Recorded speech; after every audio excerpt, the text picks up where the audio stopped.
J'ai besoin d'un boost d'argent. C'est correct si je veux retirer dans mes REER? Ça serait pas la situation la plus favorable, surtout que vu que tu as moins de 60 ans puis que tu es encore salarié, ben, si tu vas chercher de l'argent dans tes REER, on veut se souvenir que le but des REER, c'est un régime d'épargne en prévision de ta retraite.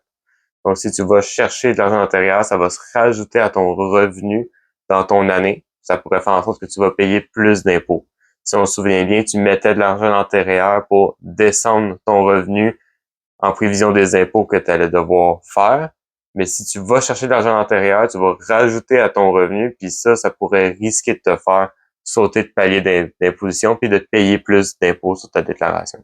Mais là, si j'ai vraiment pas le choix, il faut que je le fasse. C'est quoi la meilleure manière que je peux le faire? Bon, on veut viser d'aller chercher de l'argent dans les REER plus tard dans l'année au début de l'année. La raison pourquoi, c'est que si tu vas chercher de l'argent dans tes REER au mois de décembre, bien, tu as une vision globale des revenus que tu as fait pendant l'année, donc tu vas pouvoir aller en chercher le plus possible sans changer de palier d'imposition. Si tu le fais en janvier, ben là, c'est un tir à l'aveugle. Tu vas chercher de l'argent, mais tu sais pas ta situation, ça va être quoi. Peut-être que tu vas avoir une augmentation de salaire, peut-être que tu vas faire plus d'argent cette année, tu vas faire plus d'overtime.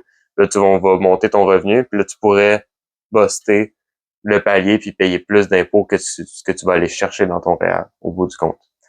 On veut pas oublier non plus que l'argent que tu vas aller chercher dans ton REER, tu pourras pas le réinvestir plus tard dans tes REER. Tu perds cet espace-là.